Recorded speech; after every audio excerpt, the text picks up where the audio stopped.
from bats na tumalon sa ibang species and then eventually sa humans. So nagkaroon tayo ng ganung klaseng awareness na ang biodiversity loss, pag nangalaga tayo ng kalikasan natin, it can actually support our efforts to prevent in the long term yung mga zoonotic diseases or mga pandemic. Kaya mahalaga ang kabuuang pagtingin sa kalusugan ng tao, hayop at kalikasan o ang tinatawag na One Health. Isa itong pagtutulungang paraan para sabay-sabay mapangalagaan ang lahat ng ito, lalo na laban sa mga bagong sakit, resistensya sa gamot at epekto ng climate change.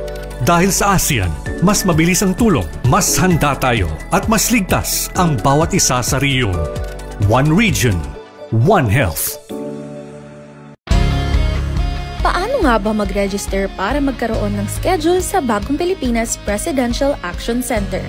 Narito ang mga dapat gawin. Gamit ang iyong mobile device, pumunta sa eGov.ph app. Pwede itong i-download mula sa Apple App Store o sa Google Play Store. Gumawa ng account. Ilagay ang email address, valid mobile number, pagkatapos ay makakatanggap ka ng one-time code sa iyong email. Gamitin ang code sa eGov app para sa verification ng iyong account at ng mga impormasyong ibinigay. Congratulations! Meron ka ng eGov.ph app account. Pwede mo na ma-access ang iba't ibang serbisyo ng gobyerno kabilang ang mga serbisyo sa Bagong Pilipinas Presidential Action Center. Ito ang Presidential Broadcast Service. Radyo Pilipinas. Radyo Publiko ng Bagong Pilipinas para sa Bagong Pilipino.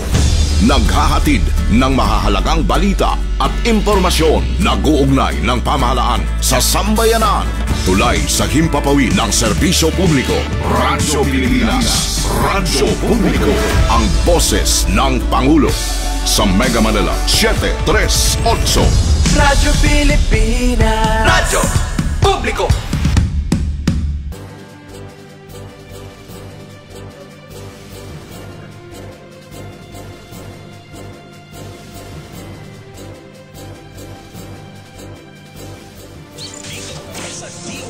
Saan bahagi ng pagdagat ang DOST sa radyo.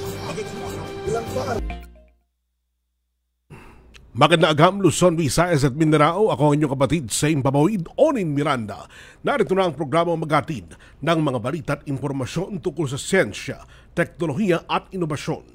Kokonekta sa bawat Pilipino saan mang sulok ng mundo. Dala ang mga programa at proyekto ng Department of Science and Technology. Sa ngalan ng ating kalihim, akong inyong lingkod, Yusek Donet Sahagun. Ito ang Radyo Siyensya sa DOST. Konektado ka. Magandang agam po, Yusek Donet. Magandang agham, Onin, at sa lahat ng ating mga kakonek. Nakadalawang linggo na kayo, ma'am, ha? Oo nga eh. Buti na naman pag wala si sekretary na nandiyan naman po kayo. Oo, sinisigurado ko na nandito ako. At baka ako nga ang ipadala. Ayun. Dapat laging ready. Yun, tamang-tama, ma'am. At para lahat tayo makakonect, mga kaibigan, oras na para pakinggan ang mga naging kaganapan sa DOST sa lingkod nagdaan na pinangunahan ni DOST Secretary Renato Yusolodum Jr. Noong Martes po, binisita namin nila Secretary Renato Yusolodum Jr. kasama ang iba pang mga opisyal ng DOST, BCDA at DPWH Region 3 sa lugar ng Virology and Vaccine Institute of the Philippines o VIP sa New Clark City, Capas, Tarlac. Ito ay isang mahalagang pakikipagtulungan ng DOST at BCDA na naglalayong palakasin ang kahandaan ng bansa laban sa mga banta ng mga virus. Noong Miyerkules naman po ay ginanap ang budget hearing ng DOST sa House of Representatives at noong Huwebes ay pinangunahan ni Secretary Solidum ang selebrasyon ng Regional Science, Technology and Innovation Week sa Region 12. At kahapon naman ay pinangunahan ng ating kalihim ang pagbubukas ng Sustainability Expo o SUSTEX kasama ang chairperson ng SM Prime na Mr. Hans C. Ngayong araw naman po ay kasalukuyang nasa Cotabato City si Secretary Rene upang pangunahan ang paglulunsad ng Smart Agriculture Hub, Innovation Hub at Pag-asa X-Band Radar Station doon. Yan. Maraming salamat po, Yusek Donet. Unahin ka na muna yung binisita niyo po nung araw ng Martes ang Virology and Vaccine Institute of the Philippines. Ma'am, ito po may gusali talaga? Oo. Isa itong gusali na maglalaman ng iba't ibang klaseng laboratories. Yes, ma'am. At ito yung naalala ko lang man, napag-usapan kasi namin ito before with Secretary Boy de la Peña, yung pagnatuyo pa lamang nito. Pero ngayon, ma'am, ay talagang naandyan na at talagang maaari ng puntahan. Hindi ko masasabing maari ng puntahan. Meron ng mga gusaling nasimulan. Natapos na yung dormitoryo kung saan titigil yung iba nating mga scientists and researchers.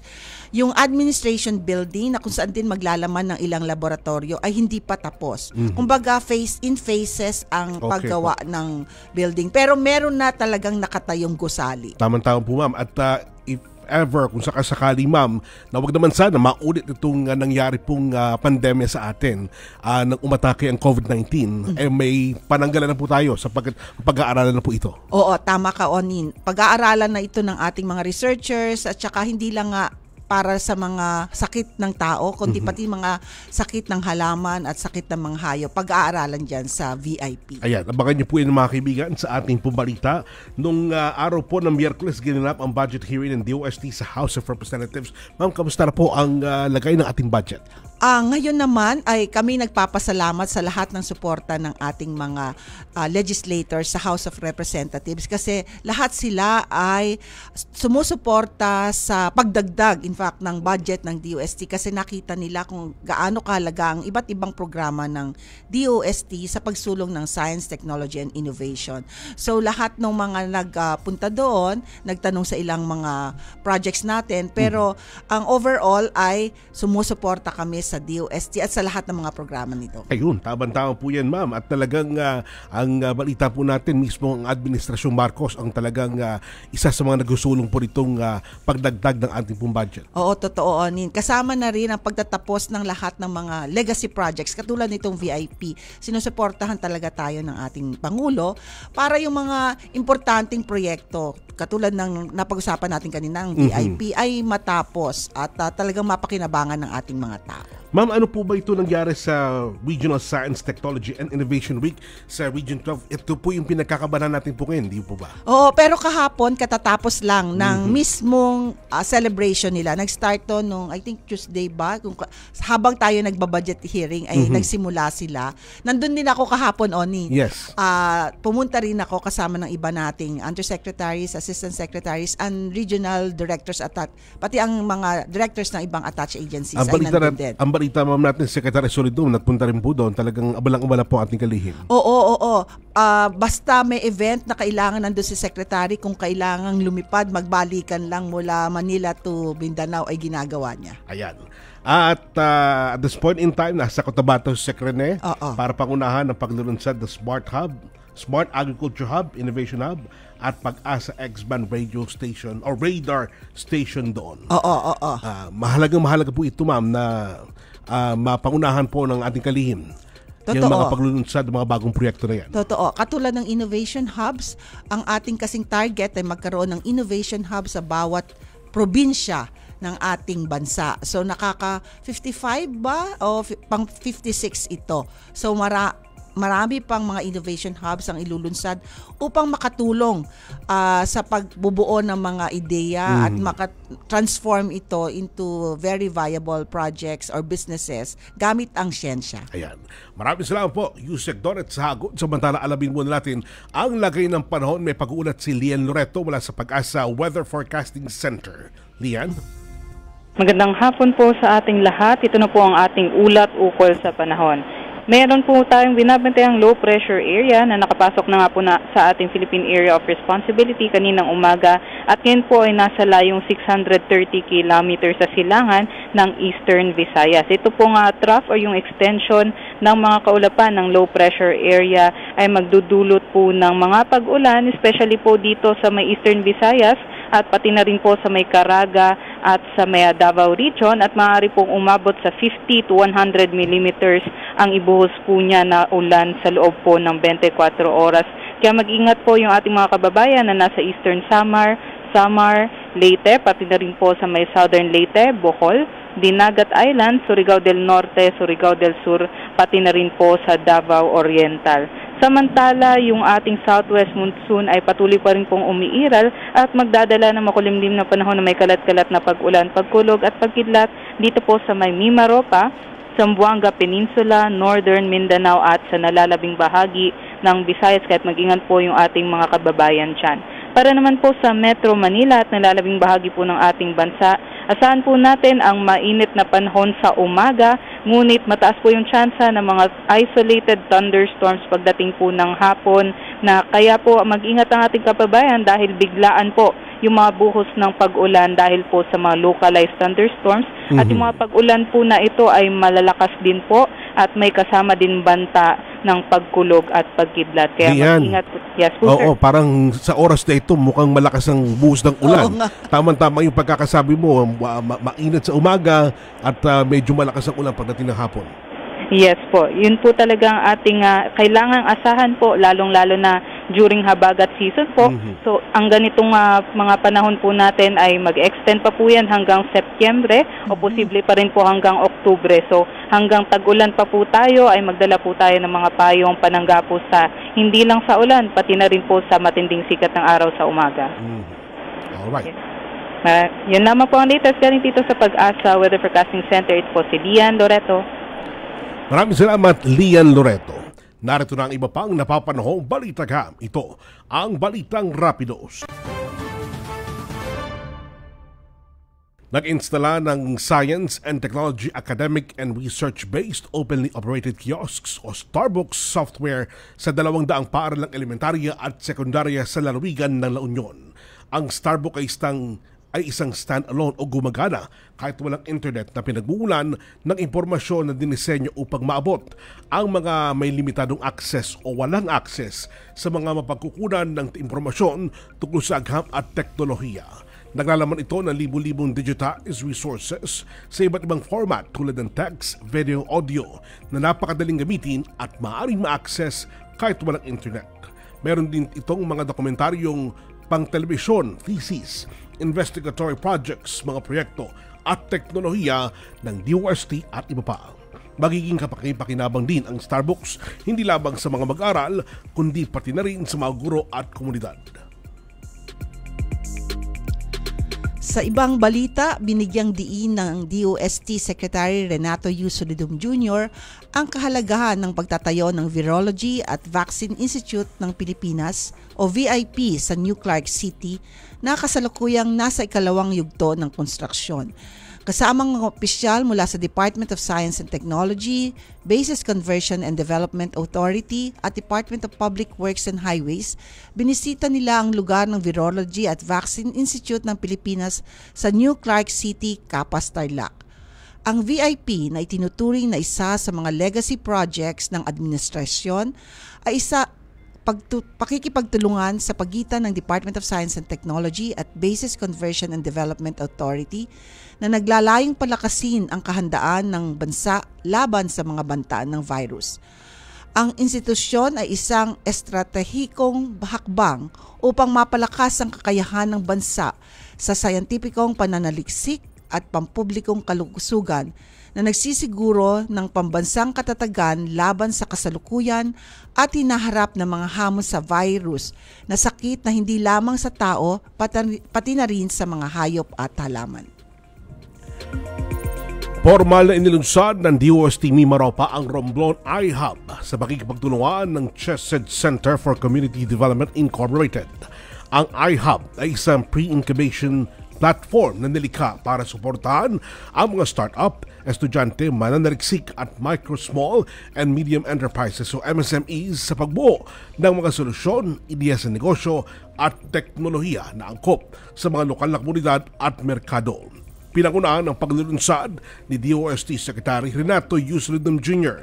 kasama si Engineer Jerry Mercado, ang OIC Regional Director ng DOST Mimaropa at Engineer Sancho Maborang, DOST Undersecretary for Regional Operations. Matatagpuan ito sa Provincial Science and Technology Office sa Romblon at magsisilbing isang sentro para sa inobasyon at pagnenegosyo sa lalawigan. Sa pamamagitan ng pasilidad na ito, layunin ng DOST na magbigay ng tuloy-tuloy na suporta sa mga lokal na innovator at negosyante bilang bahagi na mas malawak nitong focus sa inobasyon at community-led development sa buong Mimaropa. Samantala, hinikayat ni Secretary Solidum ang kabataan at mga nagnais maging innovator na samantalahin ang bagong pasilidad. Kung may ideya ka, malaki man o maliit, maaari kang pumunta rito para subukan at pag-ibayuhin ito. Ang pasilidad na ito ay parang isang creative playground. Dagdag pa ni Secretary Solidum, magbibigay ang iHub ng espasyo kung saan ang mga ideya ng mga mananaliksik ay maaaring maisakatuparan. Ang Romblon iHub ay bukas mula Lunes hanggang Biyernes, alas 8 ng umaga hanggang alas 5 ng hapon at inaasa magiging isang catalyst para sa grassroots innovation sa lalawigan. Samantala, sa pagtutulungan ng Department of Science and Technology at SM Prime, pati na rin ang Arise Philippines, idinaos ang kauna-unahang Sustainability Expo sa bansa. Layo ng 2 araw na pagtitipon na ito na mas paigtingin ang pagtutulungan ng iba't ibang industriya, local innovators at ang ating mga sustainability partners mula sa ibang bansa sa pagsulong ng mas makakalikasan at likas kayang kinabukasan para sa lahat. Sinabi ni DOST Secretary Renato Yusolodum Jr. na ang SUSTEX 2025 ay simbolo ng walang hanggang tulong ng ahensya sa paggamit ng agham, teknolohiya at inobasyon upang makabuo ng mas matatag at sustainableng kinabukasan. Anya, sa pagtutulungan ng iba't ibang industriya, gobyerno at komunidad, layunin ng DOST na mapabilis ang mga solusyon na makakatulong sa pag-unlad ng negosyo sa Pilipinas. Ayon naman kay SM Supermalls President Steven Tan, ang SUSTEX ay naglalayong dalhin ng siyentipikong kaalaman at inobasyon ng DOST sa mga tenants ng SM. Porsyento sa mga ito ay mga MSMEs. Kahit na maraming maliliit na negosyo ang hindi pa gaanong nakakaintindi sa mga paraan ng pagiging sustainableng pag-unlad, ang gabay na ibinibigay ng DOST ay napakahalaga. Ang SUSTEX 2025 ay nagpatibay din ng Memorandum of Understanding ng DOST tungkol sa pagpapaunlad ng mga plastic alternatives at sumusuporta sa SM Prime na Waste-Free Future Campaign. Tampok din sa mahigit na 50 exhibitors ang mga pinakabagong teknolohiya, produkto at proseso na pagpapanatili sa pamamahala ng basura, konserbasyon ng tubig, kahusayan sa enerhiya, kalidad ng hangin at katatagan laban sa sakuna. At yan po ang ating mga balitang rapidos. May mga makakapanayan po tayo mamaya. Tutok lang magkabalik pa ang Radyo Siyensya sa DOST. Konektado ka. Itinuloy na po natin ang zero balance billing. Libre po. Ibig sabihin, ang serbisyo sa basic accommodation sa ating mga DOH na ospital, wala nang babayaran ang pasyente. Po, ang dami pong challenge, hindi po namin alam kung saan namin kukunin, ganon, nag-iisip kung paano namin mababayaran. Siyempre po, masaya, super saya po dahil na zero billing po kami. Opo, malaking po talaga, malaking tulong po. Mabilis lang din po. Bayad na ang bill ninyo. Uulitin ko, wala nang kailangan bayaran ng pasyente basta sa DOH Hospital dahil bayad na po ang bill ninyo. Naiiyak ako kasi sobrang saya. Maraming salamat po, Mr. President Bongbong Marcos Jr. Hindi kami nagkamali ng taong ihinalal.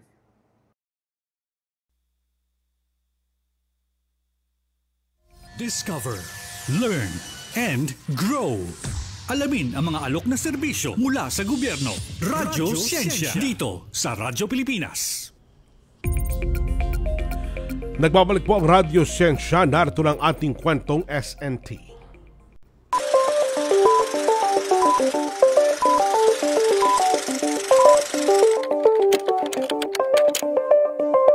Pag-usapan natin paano nga ba mapatutunayan na isang produkto ay isang halal. Makakakwentuhan natin ngayong hapon via Zoom si Miss Christine Esther Flor Catuera, Science Research Specialist 2, SV2 Project Coordinator ng DOST Region 11 Component. Magandang araw sa iyo, Miss Christine. Magandang agham po sa lahat. Assalamualaikum warahmatullahi wabarakatuh. That means peace, mercy, and blessings po sa ating lahat. Ayan. So, una sa lahat, Miss Christine, ano ba ang mga pangunahing katangian ng isang produktong tinatawag na halal? Una po, para matawag na halal ang isang produkto, kailangan po yung dalawang criteria, which is yung halalan toyiban.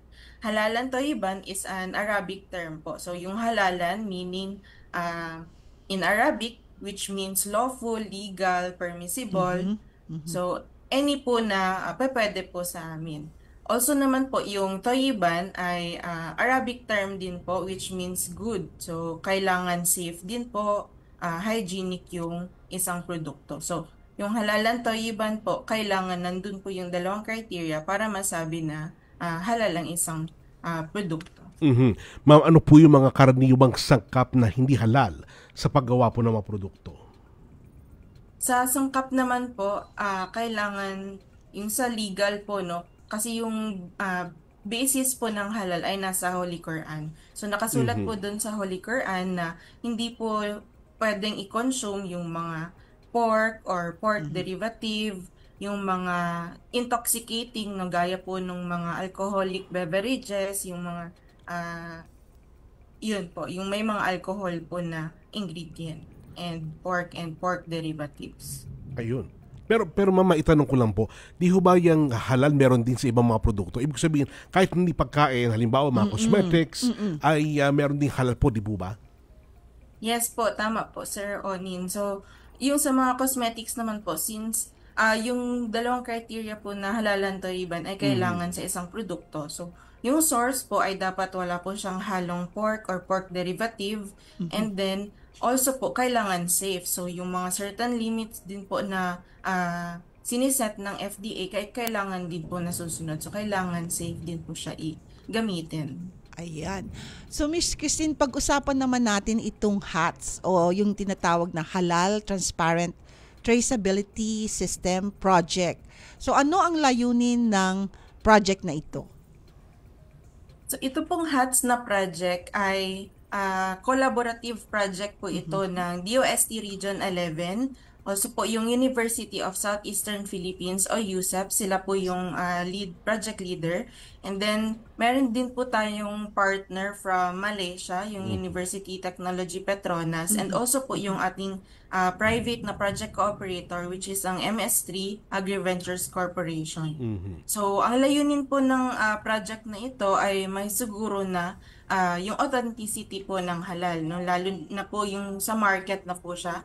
So, aside from the ingredients, no, meron pong, through this project, meron pong magiging QR na gagamitin. And then, pag i-check po yung QR, nakikita po nila yung proseso na pinagdaanan ng isang produkto from the farm, kung paano po siya na-process, hanggang sa market po.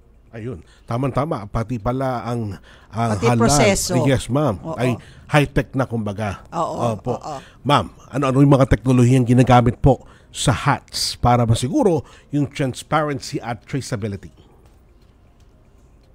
For the teknolohiya naman po, may tinatawag tayong blockchain or yung shared immutable digital ledger, in which it is decentralized distributed database. So, kanya-kanya pong pag-i-input. So, hindi po talaga siya natatamper yung ating database. So, meron pong blockchain. Tapos, sa ikalawang phase po ng ating project, meron din po tayong incorporation of Internet of Things. So, yan po yung ginagamit ng ating mga researchers para po bumuo ng system ng HATS. Talaga high-tech na siya. High-tech na. Yan ang smart and smarter na pala. Smarter na talaga ang mga teknolohiyang ginagamit ngayon sa pagproseso. Kaya, Miss Christine, paano sinisigurado ng HATS ang kalidad at pagiging halal ng mga produktong ito, tulad ng sinabi mo? Ayun nga po. So, nakikita, for the hats po kasi, specific po siya sa isang company. So, for example, ang aming project cooperator po ay si MS3, na which is itong proyekto naman po ay still ongoing po. So, may mga data po na kailangan from MS3. So, nakikita po yung kung saan yung sources, so from the farm, and then yung sa kanilang pag-process po nun sa manufacturing nila. So nakikita po doon yung pag-process which is kailangan in compliance with the halal standards po. Alright. Ma'am, pero ano yung mga datos na kinokolekta ng hats at paano ito ginagamit, ma'am, para sa monitoring? So, sa mga datos naman po, meron din po tayong tinatawag na System Requirement Specifications. So, ang blockchain po kasi na technology, it is a chains of blocks, and each block po yung meron po siyang information na ini-store. So, for example, sa farm po, kung yung date po ng pag-harvest nung raw material, kung ano po yung moisture niya, so nakikita po doon sa system. So nagiging beneficial din po siya sa farm, no, because ma-ensure yung quality ng kanilang raw material, no. From the raw material pa lang ay ensured na, kasi once na hindi in quality yung raw material, masisira na din po yung ibang steps ng kanilang process. Ayan, Miss Christine, ibig sabihin talaga mula pa lang sa raw mat, hindi nga lang raw mat mula pa lang sa farm. Farm, yes ma'am. Oo, natitrace na, yun yung importanteng traceability na sinasabi, no? Na nag-i-input na rin sila ng datos. Tama ba, Miss Christine? Yes po. Oo. Yes po. Yes. So, ano naman ang mga benepisyo na maaring makuha ng mga nagnenegosyo sa paggamit ng hats? So, para sa mga nagnenegosyo po, no, kung i-implement din po nila yung hats, ay ma-ensure po nila yung integrity ng halal, no? Lalo na from farm to fork po yung process kasi ng ensuring of halal. And then also po, kung sila po ay exporter, no, meron pong trust na naibibigay po sa kanilang mga sa market po nila. No? Oo. And sige. May isa lang akong tanong, Miss Christine. Tayo lang ba dito sa Pilipinas ang gumagamit ng hats, o ito ay isang sistema na ginagamit na rin sa ibang bansa? Sa ibang bansa, hindi ko po sure yung application. Kasi madami naman pong application yung blockchain. But this halal blockchain project or the HATS project of the DOST Region 11 is first po siya na application for a product. For a cow or yun. Oo, kasi yung naalala ko, Onin, di ba, na-interview natin ang ITDI noon Apo. Ginamit din ang blockchain para naman sa transactional, para matrace yung pag-release ng kanilang mga testing results, di ba? Ginagamit natin to sa OneLab, Miss Christine, pagkaalala ko. So ngayon is another application. Tama, no? Sa produkto naman. Oo, sa product, at talagang may inilalabas kang, yung traceability and authenticity ng isang produkto ay nasisigurado gamit ang HATS system. Ayun. Mamatanong ko lang po, ano ba talaga ang ano po ang nagagawa ng blockchain, ma'am? Kung sakaling gamitin ito ng mga nagnenegosyo, halimbawa na dito sa halal, at ng iba pang mga bagay na ang resulta ay talagang ma-preserve yung kanilang mga produkto o serbisyo. So, ang blockchain po, no, meron po kasing sariling server yung, for example, yung aming project cooperator, may server po. So, hindi lang po isa yung nag-i-input ng data. So, kaya po siya na-preserve kasi hindi po natatamper yung other data. And nakikita po sa system na kung may change, no, hindi po siya agad-agad na na-accept. So, ganun po technical yung blockchain. Tama pa. Alright. Tanong ko lang, Miss Christine, sino ang nag-develop ng system? Ang regional office ba ang kasamang bumuo ng HATS system, o ito ay isang aplikasyon na interagency or nakukuha na available na commercially? So, ang HATS project po ay led by USEP, yung University of Southeastern Philippines po. So, sila po yung doon sa technical. No? What we do, it is an collaborative project. So, may government, yung sa academe, and yung sa private. Ayun. Matanong ko lang po, Mama, idagdag ko lang din, Miss Christine. Gano'n po katagal yung HATS na pinututupad dyan po sa ating reyon? At ito ba ay kamakailan lamang din na nadiskubre or kumbaga ay talagang ginawa po ninyo para mapaglingkuran yung ating mga kaubayan na naghahanap po ng halal? Siyempre, una-una po yung authenticity po no, ng halal na product. Yun po ay very important, especially po sa mga exporters natin, no, yung mga ating katigbansa na Muslim countries, no? They can ensure na yung ating products coming from the Philippines are really halal, no? And ayun po, so kailangan po talaga na itong HATS project. Ayan. Ako, last question na lang, Miss Christine, sa akin. Pagkatapos ba nitong project, meron ba kayong planong scale up to or i-deploy sa iba pang region na pwedeng gumamit ng HATS system? Yes po, Yusek.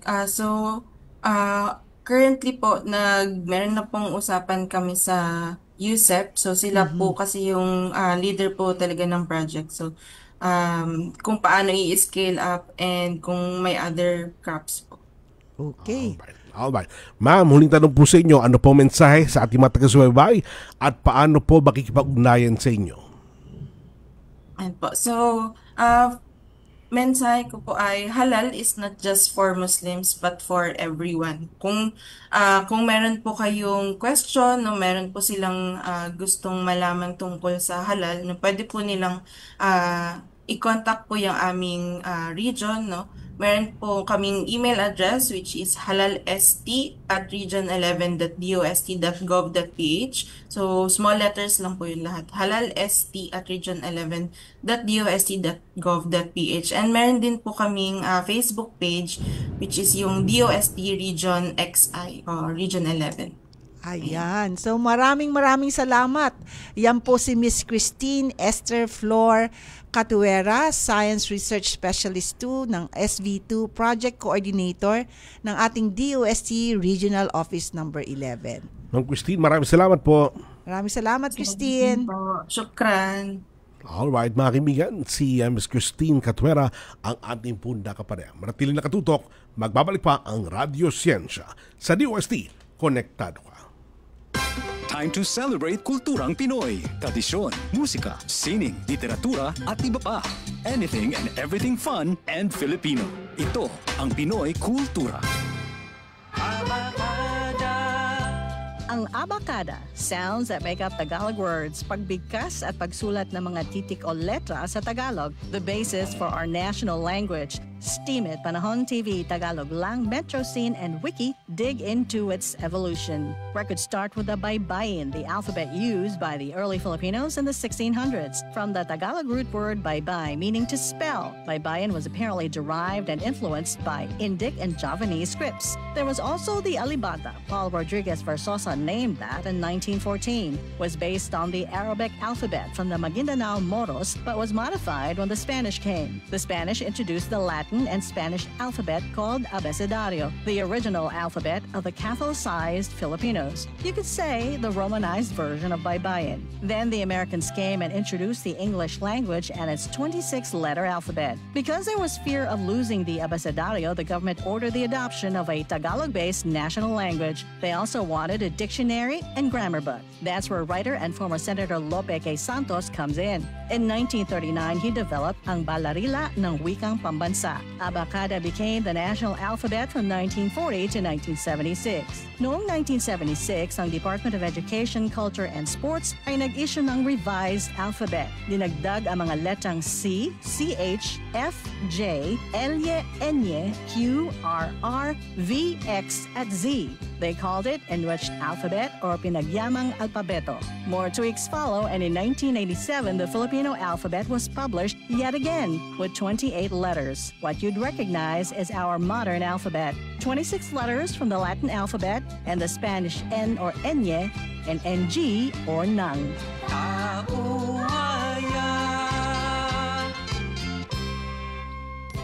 Yan ang Pinoy kultura because our culture is cool. Good news! Ang inyong pinagkakatiwalaang Radyo Pilipinas nasa TV na. Oo, nasa TV na. Ang Radyo Pilipinas 738 AM ay live nang mapapanood sa Channel 3 ng ABS-CBN TV Plus at Channels 45 to 49 ng GMA Affordabox. Kaya may access ka na sa balitang totoo anytime, anywhere. Sa radyo, sa social media at TV. Radyo Pilipinas 738 AM. Discover, learn, and grow. Alamin ang mga alok na serbisyo mula sa gobyerno. Radyo Siyensya. Dito sa Radyo Pilipinas. Nagbabalik tayo sa ating programa Radyo Siyensya. Bago natin isunod yung ating susunod na panay, ma'am, bagitin nyo nga po yung kinukwento nyo kanina tungkol sa pagpunta nyo sa Pinang Halal. Oo, yung kasi kanina sabi ko nga kay Onin, napaka-importante yung ginagawang proyekto ng ating regional office at pati yung may halal program ng DOST. Kasi nagkaroon kami ng pagkakataon na makausap ang ating ambassador sa Brunei Darussalam. At ang sinasabi nga niya, napakalaki ng potensyal ng ating mga produkto, lalo na kung ito ay halal. Lalo na kung itong halal kasi ang market at saka demand ay mataas. So kung lamang ang yung authenticity, ang sabi na traceability, ay makakasigurado tayo na halal yung product, ay magkakaroon ng pagkakataon na mag-enter sa market ng hindi lamang ng Brunei Darussalam but iba pang market. Ang laki-laki ng potential, sabi niya. Tama ka, ma'am. At talagang napakaraming po mga bansa ang meron po mga halal products, di po ba? Totoo. Katulad nitong ating sa Region 11 na nada sa Davao, nasa Mindanao, ang lapit na niya sa ating Brunei and all our ASEAN, Malaysia, mga ganon. So, sana pagdating ng panahon, makikita na rin natin mga produkto, Filipino products in the supermarkets ng kantang bansang ito. Tama-tama, ma'am. At nadidevelop na po natin sa mamamagitan po ng hats. Pero ngayon, kilalanin muna natin ang isang chocolate company at paano nakatulong sa kanila ang programa ng DOST. Oo, Nin. So kasama natin ngayong hapon via Zoom si Selahuddin U. Hashim, CEO ng MS3 Agri-Ventures Corporation. Magandang araw sa iyo, sir. Magandang araw po, Yusek Onin and sinyo po kasama Onin po. No? Magandang hapon po sinyong lahat sa mga nakikinig po dito sa Radyo Siyensya. Sir Selahuddin, si Yusek Donet po kasama po natin. Yes. Sir, ano bang yung nickname? Yeah, just you can call me Shim dahil alam ko mahirap po, medyo mahirap yung aking So pasensya na po kayo, nabubulol ako kaya Shim na lang po, Shim. So Mr. Shim, kwentuhan niyo naman po kami, ano ang MS3 Agri-Ventures Corporation at paano nagsimula ang kumpanya niyo? Okay, kami po yung nagpapasalamat na nabigyan kami ng pagkakataon na ipakilala ang kumpanya na ang MS3, yung MS po, it stands the Mindanao State. Yung na number talks about the triple bottom line, yung planet, profit, and people. Yan pong ang kumpanya po na MS3 Agri-Ventures ay tinatag noong 2016 ng mga civil society, ng mga OFWs, these overseas Filipino workers na kadamihan sa kanila ay nakabase sa Qatar. Kaya talagang malaki yung ng kumpanyang ito. At halos mga 100 ito ng mga OFW. At yan po ay ginawa dahil meron pong mga pagtingin na dapat hindi lamang nauuwi sa yung pagbibigay ng remittances ang ating mga OFWs. Naniniwala ho sila na dapat meron ding negosyo na sapat negosyo na pwedeng makatulong ho sa kanila. So, it's a farm-to-bar chocolate company na may malalim na paninindigan sa dalawang bagay. Una, naniniwala tayo na may kakayanan ng Pilipinas na lumaban sa industriya ng tsokolate dahil mataas yung kalidad ng ating kakao, lalo na sa Mindanao. Pangalawa, yung pagpapanatili ng tunay at autentikong halal at tayyib na mapamatayin sa aming mga produkto. Yung halal na banggit na. Pero yung tayyib ay isang pamamaraan o pamumuhay na ang ginagamit nito ay merong tayong tiwala, merong suporta at pagiging makabago, yung tayyib, pagiging mabuti, maayos, yun. Ganun yung parang maiksing konsepto ng tayyib. So tinatag ito para na din makatulong sa ating, and it's a dark chocolate, meaning puro yung tsokolate na ginagamit natin, kaya wala ho itong mga halong mga overprocessed na mga ingredients. We only use natural like coconut sugar as our base sugar. Kaya pwede po ito sa mga medyo nag-iingat sa kanilang blood sugar dahil coconut sugar naman ay mababa it has a low glycemic index.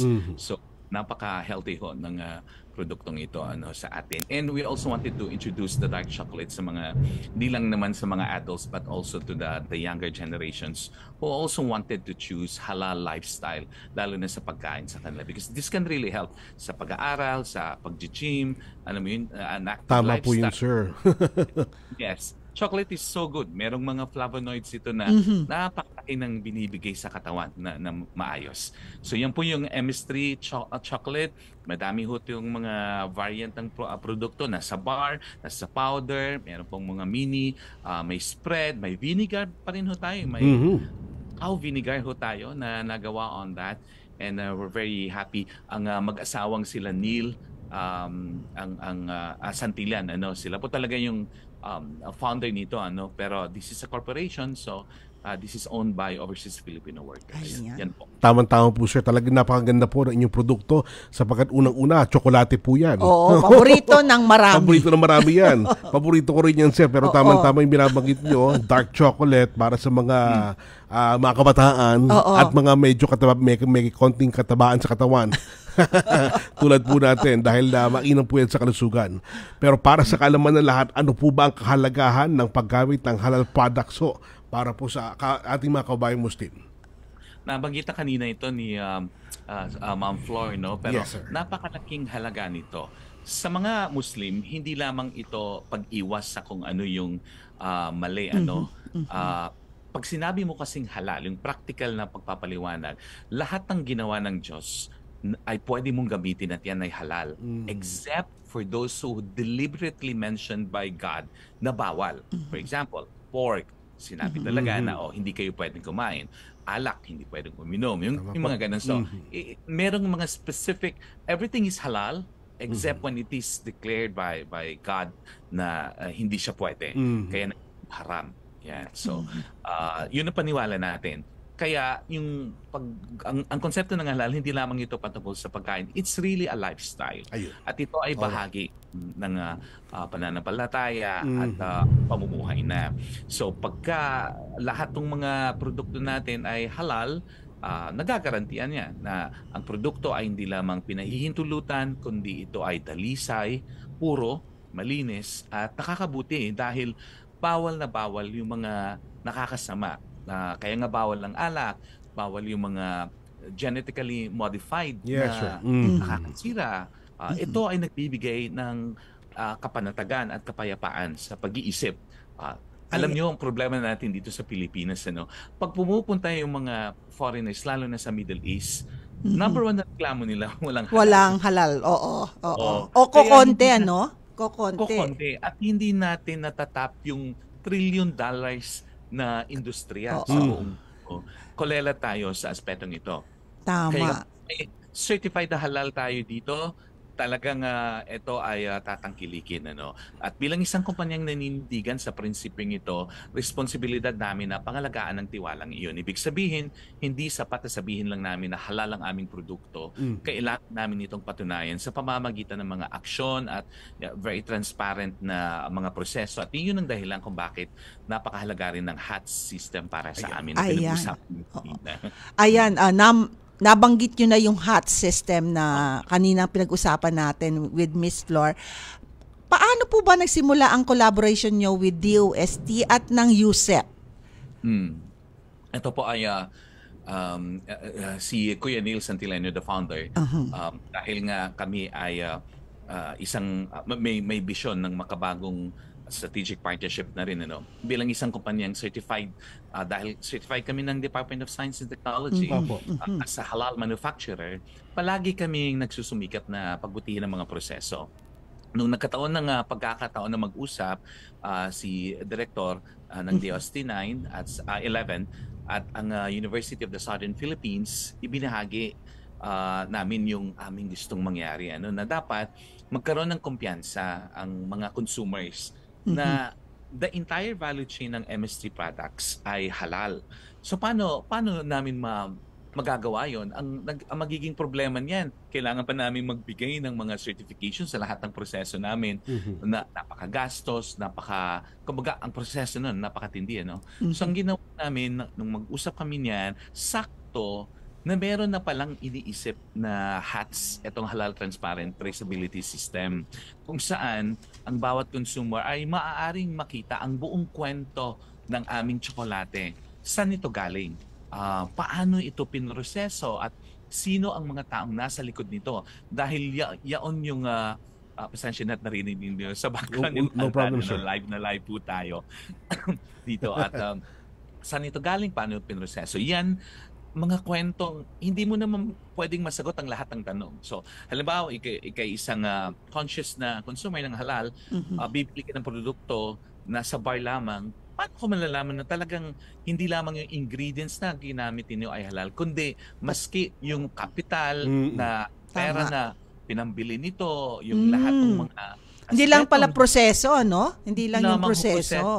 Maski po yung kapital, saan galing yung pera? Kasi naman, pwede ka na magpatayo ng mga malalaking kumpanya, pero ang pera mo galing pala sa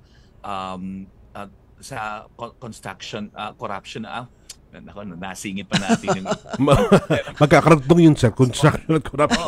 Kung galing ito sa droga, galing ito sa tama po. Galing ito sa corruption, hindi ho magiging halal. Biro mo, ibang perspective pala yan, hindi lang pala yung mga ingredients, process. Islamic finance. Kanya sinasabi namin na pagka halal certified yan, at talagang dumaan ito sa napakatindi ho, mas matindi po sa FDA po ang halal certification. Ganun ho katindi. Pati yung pera ng pinanggagalingan nito, binubulat-lat yan. At kapatunayan mali at hindi maayos ang pinagbulan nito, naku, hindi rin ho magiging halal ho yan. Kaya ho, yung buong kapanatagan ay binibigay ho nung ganito. At ang teknolohiya na meron, ang DOST at ang USEP, gamit ng Halal Transparent Traceability System or HATS, yan lamang ho ang magpapatunay. Sa pamamagitan ng PCI-EERD ay nagbibigay ng pondo ang DOST at suporta para sa research and development. Gaya ho nung nabanggit kanina ni Ms. Flor, doon po mismo sa mga farms namin, merong mga sensors na ho. Even yung humidity, yung ulan, yung moisture, nako pati yun ho, kinukulimbang. So para pa rin pala tong smart agri, kasama kasi may IoT din, di ba? May mga sensors, etc. At ang isip naman sa pamumuno ni Dr. Simpao, ang bumuo ng teknolohiya at kami sa MS3 ang naging live testing ground. So parang hindi na siya guinea pig. So gaano na katagal itong HATS system or project with MS3? Dahil ito ho ay it's a test, it's a prototype, Kami ho yung una-una na nagkaroon dito. Halos 3 taon na yung pagbuo ng konsepto. At nasa stage na kami for implementation. So ngayon, this year, na-set up na lahat ng mga sensors. At yan ay hopefully makakapagbigay ng mas malawak na data sa USEP at sa DOST. At yan ay makatulong para mas lumawig pa nito. Medyo, kung titingnan yung mga gagamitin ho, medyo mahal ho talaga. So, titingnan ho natin kaya sa ngayon ongoing yung implementation nito at pangangalap ng mga datos. Naku sir, napakarami po namin dapat itanong pa sa inyo, but at this point in time, ano po ang inyong mensahe sa DOST at para po sa ating mga taga-subaybay na nanonood po sa atin ngayon? Ayan, unang-una po, nais pong magpasalamat ang MS3 sa DOST, lalo na kay Regional Director Dr. Anthony Sales at sa buong team ng USEP. Salamat sa inyong tiwala, suporta at pagiging makabago, no? Dahil progresibo ang inyong klase ng pamumuno. Ipinapakita ninyo na ang tunay na progress ay nakakamit sa pamamagitan ng masinsinang collaboration between the government, the academy, and the industry. Para naman sa ating mga taga-subaybay at mga consumer, nais kong sabihin na sa MS3, ang inyong tiwala ang aming pinakamahalagang asset. Patuloy kami mag-i-innovate at mag-iingat upang ang bawat kagat ng aming tsokolate hindi lamang masarap, kundi dala-dala ang kapayapaan ng isip na alam ninyong ito ay tunay na halal, tayib at gawa ng pusong Pilipino. Kaya suportahan po natin ang mga produktong sariling atin. Maraming salamat po. Ayan, maraming salamat din, sir, sa inyong tiwala sa DOST, sa pamunuan ng DOST, pati na ang mga programang ini-implement namin para sa inyo, ating mga MSMEs. So, ayan po ang ating panauhin ngayon hapon, si Mr. Selahuddin U. Hashim, ng CEO ng MS3 Agri-Ventures Corporation. Maraming salamat, Mr. Hashim. Mr. Shim, salamat po ng marami. Ayan. Mga kaibigan, si Ginoong Shim Yusek.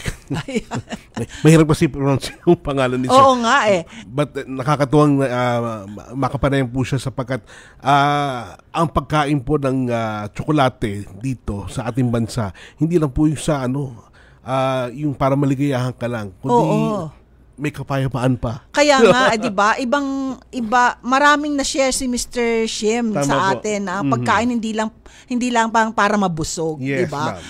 May ibang aspeto ito. Kaya maraming salamat. Napakaganda ng ating mga ating exchange kanina from Miss Flor to Mr. Shim. Ayan. Alright, Yusek Donald, baka may mga mensahe po kayo, paalala? Oo nga. Gagawin po ng DOST ngayong linggo. Ayan. Sa susunod na ng linggo ay pangungunahan ni Yusek Rene Solidum ang pagbubukas ng Advanced Manufacturing Center bukas sa General Santos City at sa Lunes naman ay sa San Pablo City, Laguna. Sa susunod na linggo rin ay gaganapin ang selebrasyon ng Regional Science, Technology, and Innovation Week sa Region 8. Alright, nako. Maraming salamat po, Yusek Don at Sagun, mga kaibigan, mga Connect. Yan po ang naging kabuuan ng ating pong programa. Muli niyo po kami samahan sa susunod na Sabado, alas 2 hanggang alas 3 ng hapon dito sa Radyo Pilipinas. Maraming salamat kay Joy, kay Maten, at kay Orly. Muli ako inyong kapatid sa Impabuid, Oning Miranda. At mula po sa Department of Science and Technology, sa ngalan ng aming kalihim, Secretary Renato Solidum Jr., ako po si Yusek Donet Sahagun, patuloy na maghahatid ng kaalaman at serbisyo para sa bawat Pilipino. Ito ang Radyo Siyensya sa DOST, Konektado Ka. One DOST for you.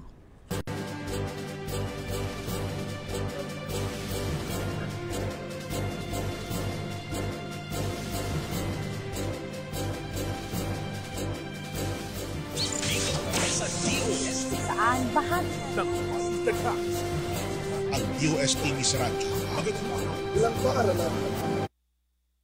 We know you're